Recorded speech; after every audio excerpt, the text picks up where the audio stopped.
Hello friends, welcome to Aditya's Academy. How are you all doing? So first of all, let me congratulate all the students who successfully cleared the prelims exam and those who did not make it this time. So please don't be disappointed. ఎందుకంటే చాలా మంది ఏం చేస్తున్నారంటే qualify అవ్వకపోయేసరికి disappoint అయిపోయి ఇంకా నేను ఇంక నాకు రాదేమో ఇంకా ప్రిపేర్ అవ్వలేనేమో అని వాళ్ళ మట్టుగా వాళ్ళే డిసప్పాయింట్ అయ్యి గివప్ ఇచ్చేస్తున్నారు. సో ఎక్కడైతే మీరు మిస్టేక్ చేస్తున్నారో ప్రిలిమ్స్లో ఎందుకు క్వాలిఫై అవ్వలేదు, ఏ స్టెప్స్లో మీరు మిస్టేక్ చేశారో దాన్ని మళ్ళీ మీరు రిపీట్ చేయకుండా చూసుకోండి. నెక్స్ట్ టైం ఖచ్చితంగా మీరు క్వాలిఫై అవుతారు. సో ఈ విధంగా మనం ఆలోచించగలిగితే ఖచ్చితంగా మనకి సక్సెస్ అనేది ఎక్కువ టైం పట్టదు, ఖచ్చితంగా వస్తుంది. ఖచ్చితంగా మీరు కూడా క్లియర్ చేయగలరు. అట్ ద సేమ్ టైం ఎవరైతే ప్రిలిమ్స్ క్లియర్ చేశారో మనకి నెక్స్ట్ స్టెప్ ఏంటి అంటే మెయిన్స్ అనేది మనము క్లియర్ చేయాలి. సో మెయిన్స్ ఏ విధంగా క్లియర్ చేయాలి దాని స్ట్రాటజీ మనం ఈ వీడియోలో నేర్చుకుందాము. ఖచ్చితంగా మన ఛానల్ కొత్తగా వస్తే మాత్రం లైక్ చేయండి, అలానే ఛానల్ సబ్స్క్రైబ్ చేసుకోకపోతే సబ్స్క్రైబ్ చేసుకోండి. అలానే కంటెంట్ని ఈ వీడియోని ఎక్కడ కూడా స్కిప్ చేయొద్దు, మీకు ఖచ్చితంగా ఉపయోగపడుతుంది స్ట్రాటజీ అనేది. ఎందుకంటే చాలామంది ఎగ్జామ్ పాయింట్ ఆఫ్ వ్యూలోని ఎక్కడెక్కడ ప్రాబ్లమ్స్ ఫేస్ చేస్తున్నారో సో అవన్నీ కూడా మనం డిస్కస్ చేసుకుని దాన్ని ఏ విధంగా ఓవర్కమ్ చేయాలో కూడా నేను ఈ వీడియోలో ఎక్స్ప్లెయిన్ చేస్తాను. సో ఖచ్చితంగా వీడియోని లాస్ట్ వరకు కూడా చూడండి. అలానే ఈ వీడియోని మీ ఫ్రెండ్స్ ఎవరైతే ఉన్నారో వాళ్ళకి కూడా షేర్ చేయండి. ఎవరైతే ప్రిపేర్ అవుతున్నారో ఎగ్జామ్స్కి, అలానే మెయిన్స్ ఎగ్జామ్ రాయబోతున్నారో వాళ్ళకి కూడా అలానే ఈ వీడియోని షేర్ చేయండి. Okay, so let us start the class without wasting even a minute. So ఇప్పుడు మనం ఫస్ట్ ఆఫ్ ఆల్ ఏం చేద్దామంటే, మనకు తెలిసిందే కదా కోర్స్ అయితే మన దగ్గర అవైలబుల్గా ఉంది. ఇప్పటి వరకు కూడా మనకి బ్యాంకింగ్ కంప్లీట్ కోర్స్ అనమాట. ఇది ఫౌండేషన్ కోర్స్, మీకు చాలా చాలా ఉపయోగపడుతుంది. ఇంకా ఎవరికైనా బేసిక్స్ కావాలి, బేసిక్స్ రావట్లేదు అనుకుంటే మాత్రం ఈ కోర్స్ చాలా బెస్ట్ అనమాట. With reasonable price. నేను మళ్ళీ చెప్తున్నాను, ప్రైస్ అనేది ఎంత తక్కువ ప్రైస్కి ఎక్కడ తెలుగులోని కానీ హిందీలో కానీ ఏ ప్లాట్ఫామ్లో కూడా మనం ఇచ్చే ప్రైస్కి అయితే ఎవరు ఇవ్వరు. అది latest content, on going batch. ఓకేనా? సో కూపన్ కూడా వచ్చేసరికి మీరు అప్లై చేయాల్సింది SEL50ని అప్లై చేయండి. మనకి ప్రైస్ అంటే 12 monthsకి 999 మాత్రమే. ఓకేనా? 1 yearకి వ్యాలిడిటీ ఉంటుంది, 999 రూపీస్ మాత్రమే ఉంటుంది. లేదు మీకు ఇండివిజువల్ కోర్స్ కావాలి, ఇండివిజువల్ కోర్స్ ప్రైసెస్ కూడా మీకు 3 monthsకి 99 రూపీస్. 99 రూపాయలకి ఎవ్వరు కూడా కోర్స్ ఎవ్వరు మీకు. లేటెస్ట్ కంటెంట్ మళ్ళీ చెప్తాను, 99 రూపాయలకి అది 3 monthsకి ఎవ్వరు ఎక్కడ కూడా మీకు కోర్స్ దొరకదు. సో ఒకసారి మీరు డెమో వీడియోస్ చూసి, ఫ్రీ వీడియోస్ చూసి, యాప్ని ఇంకా ఎవరైనా ఇన్స్టాల్ చేసుకోకపోతే ప్లే స్టోర్కి వెళ్ళి ఆదిత్యస్ అకాడమీ యాప్ ఇన్స్టాల్ చేసుకుని రిజిస్టర్ అయిన వెంటనే మీరు ఈ కోర్స్ అనేది ఒకసారి చూసుకుని డీటెయిల్స్ అనేవి ఉంటాయి. అలాగే ఇవన్నీ కూడా ఇండివిజువల్ కోర్స్ అనమాట. మనకి reasoning, quant, English. Okay, so doubts ఉంటే మాత్రం ఈ నెంబర్కి వాట్సాప్ చేయండి. అలానే కూపన్ కూడా మాత్రం ASA50 యూజ్ చేయొద్దు, SEL50 యూజ్ చేయండి. Okay, next.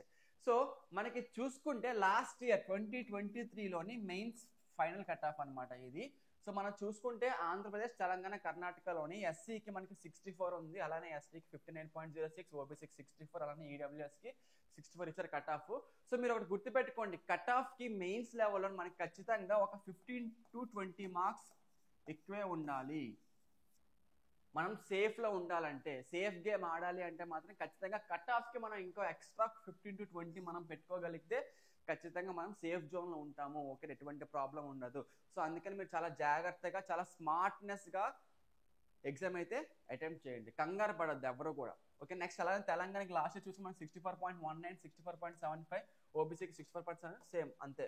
కర్ణాటక కూడా సేమ్, అన్నిటికీ ఒకటే అనమాట. 54.13, 54.13, 54.13. సో ఈ కట్ ఆఫ్కి ఖచ్చితంగా మనం ఒక 15 to 20 మార్క్స్ అని ఎక్కువగా పెట్టగలిగితే ఖచ్చితంగా మనకి ఏంటంటే క్వాలిఫై అవకాశాలు చాలా ఎక్కువగా ఉంటాయి. ఓకే, మీకు ఇంకేమైనా డౌట్స్ ఉంటే మాత్రం స్ట్రాటజీలో కానీ ఎగ్జామ్ పాయింట్ ఆఫ్ వ్యూలో కానీ డౌట్స్ ఉంటే మాత్రం ఈ వీడియో కామెంట్ సెక్షన్లో పెట్టండి, లేదంటే మన వాట్సాప్ నెంబర్కి మెసేజ్ చేసినా సరే ప్రాబ్లం లేదు. Okay, next. సో ఫస్ట్ మనము ఎగ్జామ్ స్ట్రాటజీ కోసం మాట్లాడదాం. అంటే ఎగ్జామ్ ఏ విధంగా అటెంప్ట్ చేస్తే ఎక్కువగా స్కోర్ చేయొచ్చు, అలానే మనం ఎక్కడ ప్రాబ్లమ్స్ ఫేస్ చేస్తాం ఎగ్జామ్ అటెంప్ట్ చేస్తున్నప్పుడు, ఇవన్నీ కూడా మనం ఇప్పుడు డిస్కస్ చేద్దాం. ఓకే,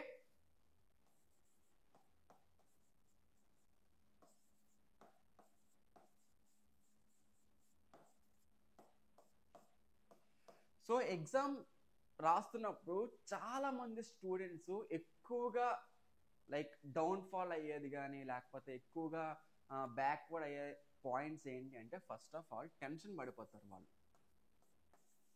టెన్షన్ పడతారు, భయపడతారు. ఎగ్జామ్ అంటే ఫియర్ ఉంటుంది. ఓకేనా? అలానే ఓవర్ థింక్ చేస్తారు.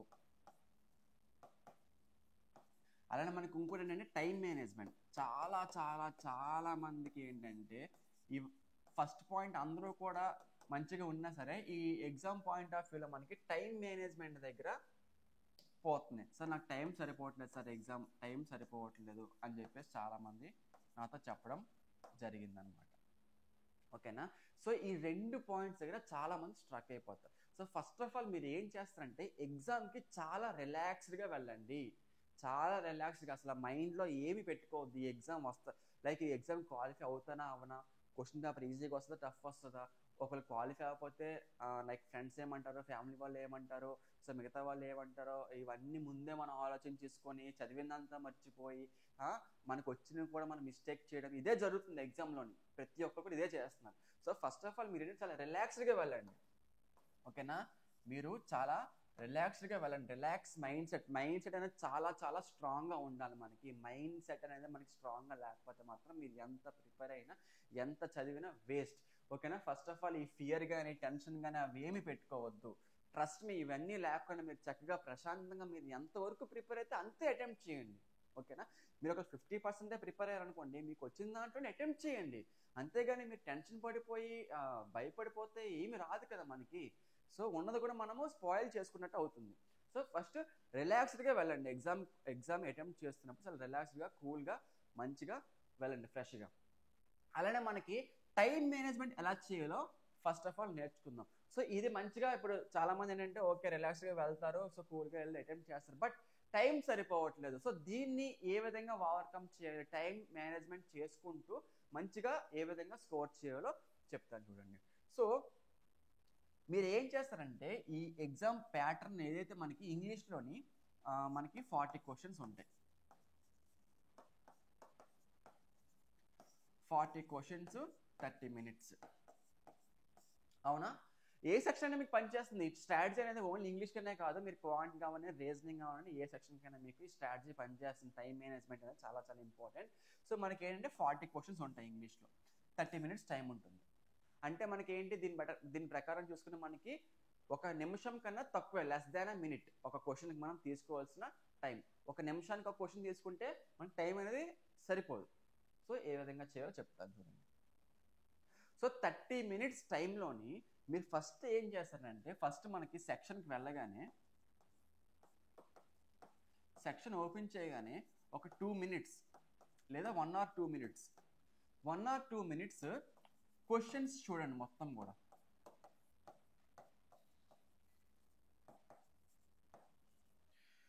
ఓకేనా. మీకు ఇచ్చిన క్వశ్చన్స్ లైక్ 40 క్వశ్చన్స్ ఉంటాయి కదా, ఆ 40 క్వశ్చన్స్ జస్ట్ మీరు డైరెక్షన్స్ చూడండి. ఓకేనా. ఆ డైరెక్షన్స్ చదవండి. మళ్ళీ క్వశ్చన్స్లోకి వెళ్ళి ఆప్షన్స్లోకి వెళ్ళి అదంతా టైం వేస్ట్ చేయొద్దు. ఫస్ట్ సెక్షన్లోకి వెళ్ళగానే ఒక 1 to 2 minutes మాత్రం ఓన్లీ అసలు ఏ టైప్ ఆఫ్ క్వశ్చన్స్ ఇచ్చాడు, ఏ ప్యాటర్న్స్ అడిగాడు, ఎంత వెయిటేజ్ ఉందని చెప్పేసి మాత్రమే చూడండి. ఒక 1-2 minutes జస్ట్ అలా స్క్రోల్ చేయండి అంతే. లైక్ ఫర్ సపోజ్ మనకి రీడింగ్ కాంబినేషన్ ఇచ్చాడా, పారాజంబుల్స్ ఇచ్చాడా, సెంటెన్స్ కనెక్టర్స్ ఇచ్చాడా, ఫ్రేజ్ రిప్లేస్మెంట్ ఇచ్చాడా, వర్డ్ స్వాప్ ఇచ్చాడా, మ్యాచ్ ద కాలమ్ ఇచ్చాడా, సో ఏ ప్యాటర్న్స్ ఇచ్చా మనకు ఒక ఐడియా ఉంటుంది. ఓకేనా. ఫస్ట్ ప్యాటర్న్స్ చూసుకోండి ఒక 1 to 2 minutes. ఓకేనా. ప్యాటర్న్స్ చూసుకున్న తర్వాత నెక్స్ట్ మీరు చేయాల్సింది ఏంటి అంటే మీ యొక్క strong area, strong topics. So మీరు ప్రిపేర్ అవుతారు కదా, ప్రిపేర్ అయిన దాంట్లో కొంతమందికి ఏంటంటే ఎర్రర్స్ అనేవి చాలా ఈజీగా ఫైండ్ అవుట్ చేయగలరు. కొంతమందికి ఏంటంటే మ్యాథ్స్ ద కాలమ్ చాలా ఈజీగా ఫైండ్ అవుట్ చేయగలరు. కొంతమంది రీడింగ్ కాంబినేషన్ ఈజీగా చేయగలరు. కొంతమంది క్లోజ్ టెస్ట్ కొంచెం స్ట్రాంగ్గా ఉంటారు. సో ఈ విధంగా మీ యొక్క స్ట్రాంగ్ ఏరియాస్ని తీసుకోండి ఎగ్జామ్లోని. ఆ ఇచ్చిన ప్యాటర్న్స్లో మీకు ఒక ఐడియా ఉంటుంది కాబట్టి సో ఫస్ట్ మీకు ఏదైతే బాగా వచ్చో, ఏదైతే టైం సేవ్ అవుతుందో, ఈజీగా మీరు యాక్యురసీ మెయింటైన్ చేయగలరో ఫస్ట్ ఆ ఏరియాకి వెళ్ళిపోండి, ఆ టాపిక్ వెళ్ళిపోండి. ఆ టాపిక్ వెళ్ళి ఫస్ట్ అది అటెంప్ట్ చేస్తూ దాని తర్వాత నెక్స్ట్ మీరు ఎందులో మీరు ఈజీగా లైక్ స్ట్రాంగ్గా ఉంటారో దాంట్లోకి వచ్చేసండి. ఆ విధంగా మీరు పేపర్ అనేది ఈజీగా చేయగలిగితే మీకు టైం అనేది సరిపోతుంది. అలానే మీరు కూడా కాన్ఫిడెంట్గా అటెంప్ట్ చేయగలుగుతారు. లేదు నేను పేపరు నాకు ఏ క్వశ్చన్ కనిపిస్తే ఆ క్వశ్చన్ చేసేస్తాను. లైక్ ఫర్ సపోజ్ నాకు క్వశ్చన్ నెంబర్ 2 కొంచెం ఇంట్రెస్టింగ్గా కనిపిస్తుంది, దీనికి ఆన్సర్ చేస్తాను. క్వశ్చన్ నెంబర్ 5 బాగుంది, దీనికి ఆన్సర్ చేస్తాను. అలాగంటే మాత్రం మనకి ఈ వర్కౌట్ అవ్వదు. ఈ ప్యాటర్న్ ఫాలో అయితే మీకు టైం మేనేజ్మెంట్ ఉంటుంది, అలానే మీకు కాన్ఫిడెంట్గా ఎగ్జామ్ అనేది అటెంప్ట్ చేయగలుగుతారు. ఓకేనా, మైండ్ రిలాక్స్డ్గా ఉంచుకొని ఫస్ట్ ఆఫ్ ఆల్ ప్యాటర్న్స్ అన్ని చూసుకొని నెక్స్ట్ మీకు ఆ ఇచ్చిన ప్యాటర్న్స్లోనే ఏది స్ట్రాంగ్ ఏరియా చూసుకొని దాన్ని అటెంప్ట్ చేయండి. ఓకే, నెక్స్ట్ ఏం చేస్తారంటే, ఫర్ సపోజ్ మీకు ఆ టాపిక్ వచ్చు తెలుసు, బట్ అది మీకు ఆ టైంకి స్ట్రైక్ అవ్వట్లేదు, ఆ ఆన్సర్ అనేది మీకు స్ట్రైక్ అవ్వట్లేదు, సో వదిలేసేయండి. మ్యాక్సిమం మోర్ దాన్ 1 minute మించి క్వశ్చన్ తీసుకోవద్దు. మీకు ఫర్ సపోజ్ క్వశ్చన్ చదివారు బట్ దాని మీద ఎక్కువగా టైం వేస్ట్ చేయొద్దు. ఒక క్వశ్చన్కి మ్యాక్సిమం 1 minute 1.5 minute అంటే మీకు తెలిసింది రావట్లేదు అంటే మీరు ట్రై చేయడానికి ఒక 1 or 1.5 minute కేటాయించండి. ఇన్ కేస్ అప్పటికే రాకపోతే మాత్రం ఆ క్వశ్చన్ స్కిప్ చేసి నెక్స్ట్ క్వశ్చన్ వెళ్ళిపోండి. ఎక్కువగా టైం వేస్ట్ చేయొద్దు. ఓకేనా, ఒక క్వశ్చన్ దగ్గర టైం వేస్ట్ అయితే చేయొద్దు. చాలా మంది ఏంటంటే ఆ క్వశ్చన్ ఎలా స్ట్రక్ అయిపోతారు, నేను చదివిందే నాకు తెలిసిందే కానీ నాకు ఆన్సర్ రావటని చెప్పేసి అక్కడే ఉండిపోతారు, టైం అంతా స్పాయిల్ అయిపోతుంది. ఓకేనా, 3 steps నేర్చుకున్నాం. ఏంటి, first of all patterns check చేసుకోండి, దాని తర్వాత మనకి ఉన్న స్ట్రాంగ్ టాపిక్స్ స్ట్రాంగ్ ఏరియాస్ని ఫైండ్ అవుట్ చేసి దాన్ని మీరు ఆన్సర్ చేయడానికి ట్రై చేయండి. అలానే మనకి నెక్స్ట్ ఏంటంటే, ఒక క్వశ్చన్ మీద ఎక్కువగా టైం అనేది వేస్ట్ చేయొద్దు. ఒక క్వశ్చన్ దగ్గర స్ట్రక్ అయిపోద్దు, ఒకవేళ రాకపోతే మాత్రం క్వశ్చన్ని స్కిప్ చేసేసి నెక్స్ట్ క్వశ్చన్కి వెళ్ళండి. ఓకేనా, నెక్స్ట్ నార్మల్ మనకి వెయిటేజ్ చూసుకుంటే ఎక్కువగా ఇవన్నీ మనం చెయ్యాలి అంటే ఫస్ట్ ఆఫ్ ఆల్ మనకి ఇంగ్లీష్లోని గ్రామర్ అనేది చాలా చాలా ఇంపార్టెంట్.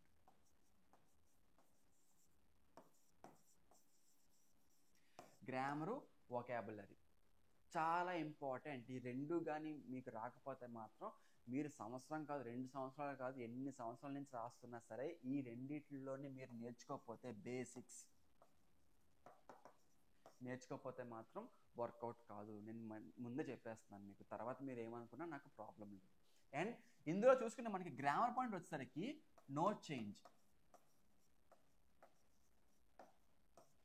మనం చిన్నప్పటి నుంచి నేర్చుకుంటున్నాం గ్రామర్ పార్ట్ అనేది. మ్యాక్సిమం గ్రామర్ పార్ట్ అంటే మీకు ఏముండదు, నౌన్, ప్రొనౌన్స్, యాడ్వర్బ్, ఆర్టికల్స్ ఇవే. కాకపోతే మనకి ఈ ఎగ్జామ్కి సంబంధించిన రూల్స్ అవన్నీ నేర్చుకున్నప్పటికీ కొంచెం ఎక్కువ వస్తుంది టాపిక్, బట్ ఇది ఎప్పటికీ కూడా చేంజ్ అవ్వదు. గ్రామర్ పార్ట్ అనేది ఎప్పటికీ చేంజ్ అవ్వదు. ఇన్ కేస్ మీకు బేసిక్స్ నేర్చుకోకుండా డైరెక్ట్గా మీరు ప్రాక్టీస్ చేస్తాను అంటే మీకు స్టెప్స్ ఏవి అర్థం కాదు. అసలు అది ఎలాగొచ్చిందో ఎలా ఫైండ్ అవుట్ చేయాలో మీకు రాదు. బేసిక్స్ నేర్చుకోండి ఫస్ట్ ఆఫ్ ఆల్. ఓకేనా, బేసిక్స్ అనేది మీకు 1 time షార్ట్ అనమాట, ఎప్పటికీ చేంజ్ అవ్వదు. గ్రామర్ పార్ట్ వచ్చేసరికి అదే ఉంటుంది కాబట్టి ఒకసారి మీరు దీని మీద ఫోకస్ చేయండి. అలానే వొకాబులరీ ఏంటి అంటే మనకి వొకాబులరీ కొంచెం హార్డ్ వర్క్ చేయాలి. వొకాబులరీకి చాలా హార్డ్ వర్క్ చేయాలి, ఎందుకంటే మనకి వర్డ్స్ యొక్క మీనింగ్స్ తెలియాలి, యాంటోనిమ్స్ అవనివ్వండి, సినోనిమ్స్ అవనివ్వండి, ఇవన్నీ తెలియాలి. మనకి లైక్ రీడింగ్ ఎబిలిటీ పెరగాలి, రిటర్నింగ్ స్కిల్స్ బాగుండాలి. అర్థం అవ్వాలి అంటే ఖచ్చితంగా మనం డైలీ న్యూస్ పేపర్ చదవాలి, లేదా ఆర్టికల్స్ చదవండి, లేదా బుక్స్ చదవండి, లేదా మూవీ రివ్యూస్ చదవండి, లేదా క్రికెట్ కామెంటరీ చదవండి. ఇవన్నీ చదువుతూ ఉండడం వల్ల మీకు ఫస్ట్ ఆఫ్ ఆల్ అది అర్థం చదవడం వస్తుంది. దాని తర్వాత ఆ సెంటెన్స్ ఏంటి, దేనికోసం మాట్లాడుతున్నారు మీకు అర్థమవుతుంది. అలానే మీకు ఆ చదువుతున్నప్పుడు ఏమైనా కొత్త వర్డ్స్ కనిపిస్తే ఆ కొత్త వర్డ్స్ని మీరు గూగుల్లో సెర్చ్ చేస్తే అది నౌనా, ప్రొనౌనా, యాడ్జెక్టివ్ తెలుస్తుంది, దాని యొక్క మీనింగ్ కూడా ఇస్తారు. సో ఈ విధంగా మనం వొకాబ్కి వచ్చారు కొంచెం హార్డ్ వర్క్ చేయాల్సి ఉంటుంది, బట్ స్ట్రాంగ్గా ఉంటే మాత్రం ఈజీగా మనం స్కోర్ చేయొచ్చు. ఓకేనా, నెక్స్ట్ పాయింట్ ఇంకేం డిస్కస్ చేస్తాం, ప్యాటర్న్స్, స్ట్రాంగ్ టాపిక్స్. 1 minute కానీ ఎక్కువ టైం తీసుకోవద్దు క్వశ్చన్కి. నెక్స్ట్ ఏంటంటే మనకి ఫస్ట్ ఆఫ్ ఆల్ వెయిటేజ్ చూద్దాం. మనకి మెయిన్స్ లెవెల్లోని ఎక్కువగా ఇంపార్టెంట్ టాపిక్ ఏంటి అంటే రీడింగ్ కాంప్రహెన్షన్.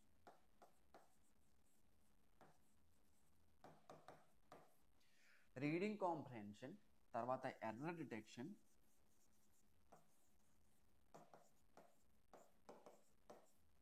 పారాజంబుల్స్ లేదా క్లోజ్ టెస్ట్.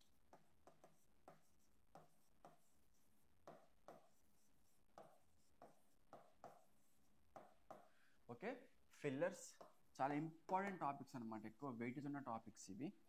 మనకి reading comprehension, error detections, cloze test, parajumbles ఇవే మనకి ఆల్మోస్ట్ 20 to 25+ మార్క్స్ అయితే వచ్చేస్తాయి. ఖచ్చితంగా రాసి పెట్టుకోండి.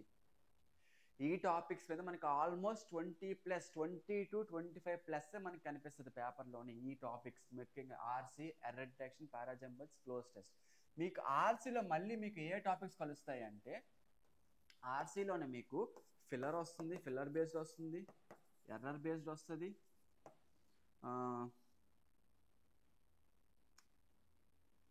లేదా మీకు డైరెక్ట్ ఇండైరెక్ట్ క్వశ్చన్స్ అడగచ్చు.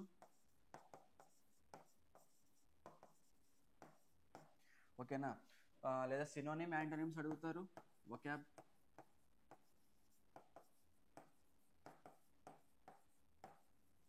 ఈ విధంగా మనకి almost phrase replacement, word swap, so ఏవైనా అడగచ్చు మెయిన్స్ లెవెల్లో కాబట్టి మనం ఎక్స్పెక్ట్ చేయలేము. సో ఈ టాపిక్స్ అన్నీ రావాలి మనకి రీడింగ్ కాంపిటీషన్ చేయాలి అంటే, ఎందుకంటే చాలా వెయిటేజ్ ఉన్న ఏరియాస్ అనమాట. అస్సలు మిస్ చేయొద్దు. మనకి ఇంకా టైం ఉంటే మాత్రం మీరు మాక్ టెస్ట్ మీద ఎక్కువగా ప్రాక్టీస్ చేయండి. ఓకేనా, ఇవన్నీ మనకి క్లియర్ అవుతాయి. అలానే మనకి ఎర్రర్ రావాలని ఖచ్చితంగా మనకి గ్రామర్ పార్ట్ అనేది మనకి చాలా చాలా ఇంపార్టెంట్. గ్రామర్లో ఒక ప్రతి రూల్స్ మనకి రావాలి. ప్రతి రూల్స్ వస్తే మనకి ఎర్రర్స్లోకి వచ్చేసరికి మనకి మీరు ఎక్కువగా ఫోకస్ చేయాల్సింది టెన్సెస్, ఆర్టికల్స్, ప్రిపోజిషన్,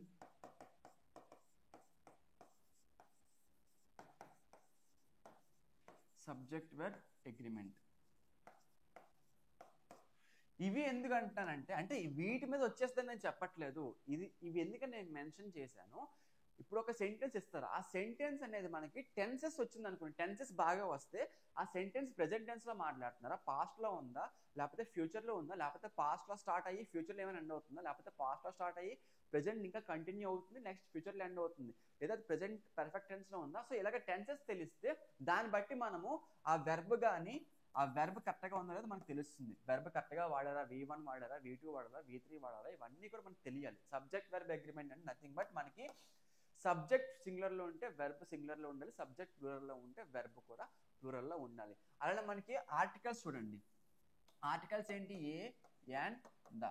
చాలా మంది ఏం చేస్తారంటే సెంటెన్స్ చదువుతున్నప్పుడు వీటిని పెద్దగా పట్టించుకోరు, ఒక ఫ్లోలో వెళ్ళిపోతారు, ఏ అని చెప్పేసి పెద్దగా ఫోకస్ చేయరు. బట్ మనకి చిన్నవైనా సరే దెబ్బేస్తాయి అనమాట. సో వీటిని కూడా ఒకసారి గమనిస్తూ ఉండండి. ఆర్టికల్స్ కరెక్ట్గా యూజ్ చేశారా లేదా, ఆర్టికల్స్ ఎప్పుడు యూజ్ చేయాలి, ఎక్కడెక్కడ యూజ్ చేయకూడదో కూడా మీకు తెలియాలి.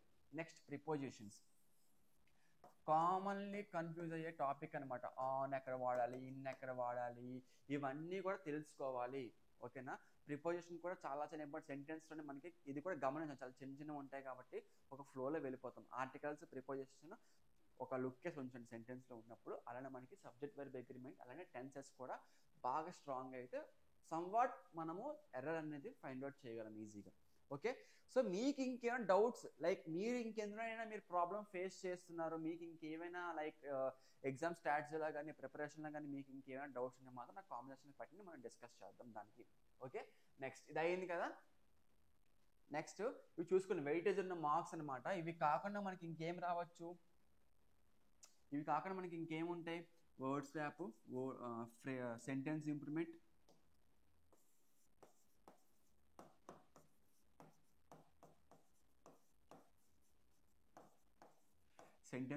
ఉంటాయి. లైక్ మీకు ఈ రీడింగ్ కాంప్రహెన్షన్లోనే ఇన్ఫరెన్సెస్ అని ఒక టాపిక్ ఉంటుంది. ఇన్ఫరెన్సెస్ అండ్ టోన్ బేస్డ్ చాలా చాలా డిఫికల్ట్ అనమాట. ఖచ్చితంగా మీరు గుర్తుపెట్టుకోండి, మీరు పేపర్ వచ్చిన తర్వాత నేను చెప్పిన స్ట్రాటజీలో ఆల్మోస్ట్ అన్నీ కూడా కవర్ అవుతాయి. సో జాగ్రత్తగా మీరు ఏం చేయాలంటే, ఇప్పుడు సెంటెన్స్ ఇంప్రూవ్మెంట్ అవనివ్వండి, లేకపోతే స్పెల్లింగ్ ఎర్రర్స్ రావచ్చు, లేకపోతే మ్యాచ్ ద కాలం రావచ్చు,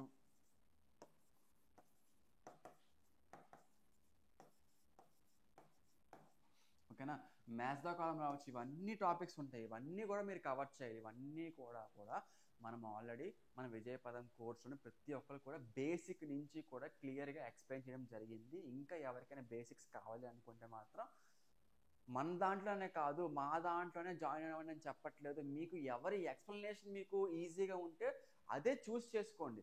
బట్ నేర్చుకోవడం మాత్రం ఖచ్చితంగా నేర్చుకోవాల్సి ఉంటుంది, అది మాత్రం కన్ఫర్మ్. మా దగ్గర తీసుకోకపోయినా ప్రాబ్లం లేదు, మీరు ఎవరి దగ్గరైనా తీసుకోండి. మీరు వేరే వాళ్ళ దగ్గర కోర్స్ ఫాలో అవుతూ మాకు డౌట్ అంటే సార్ మేము ఎక్స్ప్లెయిన్ చేస్తాం, ప్రాబ్లం ఏమీ లేదు మాకు. మీరు క్వాలిఫై అవ్వాలి, అదే మా main target. Okay, next thing. ఇప్పుడు ఓకే, ఇది అయ్యింది కదా. నెక్స్ట్ ఇంకేం డిస్కస్ చేద్దాం? ప్రిపరేషన్ స్ట్రాటజీ కోసం మాట్లాడదాం.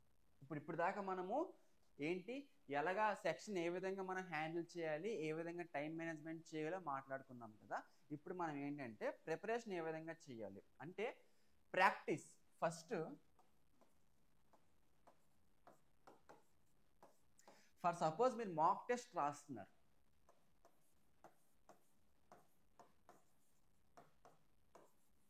మీరు డైలీ రాయాలి. మాక్ టెస్ట్ అంటే చాలా చాలా ఇంపార్టెంట్, ఎందుకంటే మనకి టైం సరిపోవాలంటే మాత్రం మాక్ టెస్ట్ మీదనే మనకి అది సాధ్యం అవుతుంది. ఎందుకంటే అది ప్రాక్టీస్ కీప్ ఆన్ ప్రాక్టీసింగ్ అంతే. ఎందుకంటే మనం ప్రాక్టీస్ చేయగలిగితే డైలీ రాయాలి ఇది మాక్ టెస్ట్ అనేది. ఓకేనా, డైలీ రాయండి. సో మనకి 40 క్వశ్చన్స్ ఉన్నప్పుడు 30 మినిట్స్కి ఫర్ సపోజ్ మీకు ఫస్ట్ డే 40 క్వశ్చన్స్ అటెంప్ట్ చేశారు. Sorry, first day 35 questions attempt చేశారు, మీకు టైం సరిపోలేదు. ఓకే, 25 క్వశ్చన్స్ అటెంప్ట్ చేశారు, 30 మినిట్స్ అయిపోయింది, టైం సరిపోలేదు. సెకండ్ డే కూడా ప్రాక్టీస్ చేయండి. మీరు మళ్ళీ అదే రిజల్ట్ వచ్చింది, 25 క్వశ్చన్స్ 30 మినిట్సే తీసుకున్నారు. థర్డ్ డే 30 క్వశ్చన్స్ పెట్టగలిగారు, 30 మినిట్స్ అంటే 5 క్వశ్చన్స్ పెరిగింది. ఎందుకు, మనం 2 రోజుల నుంచి ప్రాక్టీస్ చేస్తున్నాం కాబట్టి థర్డ్ డేకి కొంచెం ఇంప్రూవ్మెంట్ కనిపించింది. అలానే ఫోర్త్ డే ఒక 32 క్వశ్చన్స్ పెట్టారు 30 మినిట్స్కి. సో ఇలాగ ఏంటి అంటే మనము కీప్ ఆన్ ప్రాక్టీసింగ్ చేస్తూ ఉండడం వల్ల మనకి ఏంటి అంటే ఫస్ట్ ఆఫ్ ఆల్ మనకి స్పీడ్ అనేది పెరుగుతుంది. ఫాస్ట్గా మన గ్రాస్పింగ్ పవర్ కానీ, స్పీడ్ కానీ, ఇవన్నీ కూడా యాక్యురసీ కానీ ఇవన్నీ కూడా మెయింటైన్ చేయాలి అంటే ఫస్ట్ ఆఫ్ ఆల్ మనం డైలీ కూడా మాక్ టెస్ట్ రాయాలి. మాక్ టెస్ట్ రాసిన తర్వాత మీరు చేయాల్సింది ఏంటంటే సొల్యూషన్స్ని అనాలిసిస్ చేసుకోండి. మీరు ఏ విధంగా సొల్యూషన్ చేశారో, వాళ్ళు ఏ విధంగా మీకు ఇచ్చారో, రెండు కూడా కంపేర్ చేసుకొని ఏది ఈజీగా ఉంటుంది, ఏది టైం సేవ్ అవుతుందో చూసుకుని దాన్ని మీరు ఫాలో అవ్వండి, ఖచ్చితంగా వర్కౌట్ అవుతుంది. ఓకే,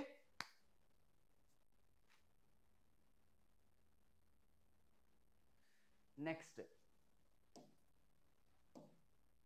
సో మీకు ఇంకేమైనా డౌట్స్ ఉన్నా సరే నాకు ఒకసారి కామెంట్స్లో పెట్టండి, నో ప్రాబ్లం. ఓకేనా, ఏ డౌట్ అయినా సరే మనం డిస్కస్ చేద్దాం. ఇవన్నీ అయినాయి కదా. డైలీ కూడా మీరు మాక్ టెస్ట్ మాత్రం రాయాల్సి ఉంటుంది ఖచ్చితంగా, మ్యాండేటరీ. రాయకపోతే మాత్రం వర్కౌట్ కాదు. ప్రాక్టీస్ చేయకుండా నాకు జాబ్ కావాలి, నాకు జాబ్ రావాలి, చాలామంది నాకు మెసేజెస్ చేస్తారు, సార్ నాకు హెల్ప్ చేయండి సార్, నాకు జాబ్ చాలా ఇంపార్టెంట్ అని చెప్పేసి. హెల్ప్ ఏ విధంగా చేయగలను నేను? మీరు ఏదైనా ప్రిపేర్ అవుతూ మీకు ఆ ప్రిపరేషన్లో ఏమైనా డౌట్స్ వచ్చి నాకు అది ఆ సొల్యూషన్ మీకు రాదనుకోండి, ఫోటో పెడితే మేము ఏదైనా సొల్యూషన్ చేసి మీకు ఈ విధంగా చేయాలని చెప్పేసి మేము ఎక్స్ప్లెయిన్ చేయగలం. అవన్నీ అడగరు. సార్ నాకు జాబ్ కావాలి, నాకు జాబ్ రావాలి సార్, ఎలా సార్ అని చెప్పి అడుగుతారు తప్పించి ఆ జాబ్ రావడానికి మీరేం చేస్తున్నారు, మీరు ఎంత హార్డ్ వర్క్ చేస్తున్నారో ఒకసారి మీ మట్టుగా మీరే ఒక క్వశ్చన్ వేసుకొని దాని మట్టుగా ప్రిపేర్ అయితే బెటర్ ఆప్షన్. ఓకే, అప్పుడు మీ ప్రిపరేషన్లో మీకు ఏమైనా హెల్ప్ కావాలన్నా, డౌట్స్ ఉన్నా సరే మేము హెల్ప్ చేస్తాం ఆ విషయంలో మాత్రం. Okay, next. సో ఒకసారి మళ్ళీ చూసుకోండి, ఇవన్నీ కూడా మనకి ఎప్పుడు కూడా ఎగ్జామ్ అప్పుడు టెన్షన్ పడద్దు, భయపడడం కానీ ఓవర్ థింక్ చేసుకుని అలాంటివి ఏం చేయొద్దు. టైం మేనేజ్మెంట్కి నేను చెప్పాను కదా ఏ విధంగా ప్రిపేర్ అవ్వాలో. డైలీ మాక్ టెస్ట్ రాయండి. అలానే ఎగ్జామ్కి వచ్చేసరికి ఫస్ట్ ఆఫ్ ఆల్ ప్యాటర్న్స్ చూసుకోండి, తర్వాత మీ స్ట్రాంగ్ ఏరియాస్ చూసుకోండి. దాని తర్వాత మనకి కావాల్సింది ఏంటి, ఒక్క క్వశ్చన్ దగ్గర స్ట్రక్ అయిపోవద్దు.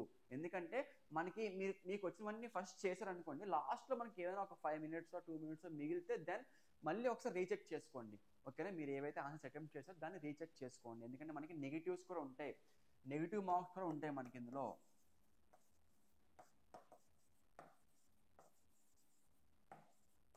నెగిటివ్ మార్క్స్ ఉంటాయి కాబట్టి చాలా జాగ్రత్తగా కాన్ఫిడెన్స్తోని ఎగ్జామ్ అనేది అటెంప్ట్ చేయండి. Okay, fine. ఇది మనకి లాస్ట్ కట్ ఆఫ్. దీనికి మనం ఖచ్చితంగా 15 to 20 మార్క్స్ ఎక్కువగా ఉండగలిగితే మాత్రం సేఫ్ జోన్లో ఉంటాం. అలానే మనకి కోర్స్ కావాలంటే ఒకసారి చూసుకోండి. మళ్ళీ ఎవరికైనా కావాలంటే యాప్ని ఇంకా ఇన్స్టాల్ చేసుకొని రిజిస్టర్ అవ్వండి. అలానే మన ఛానల్ కూడా సబ్స్క్రైబ్ చేసుకోండి. వీడియోని ఇస్తే మాత్రం లైక్ చేయండి. సో మళ్ళీ మనం నెక్స్ట్ క్లాస్లో కలుద్దాం. Until then take care, bye. అలానే ప్రతి ఒక్కరు కూడా హెల్త్ కూడా మంచిగా చూసుకోండి. ఎక్కువగా స్ట్రెస్ తీసుకొని ఎగ్జామ్ ఇది ఏది అని చెప్పేసి ఓవర్ థింక్ చేసుకొని హెల్త్ పాడు చేసుకోవద్దు. హెల్త్ మంచిగా చూసుకోండి. So always keep smiling. This is Tarun signing up for today. By.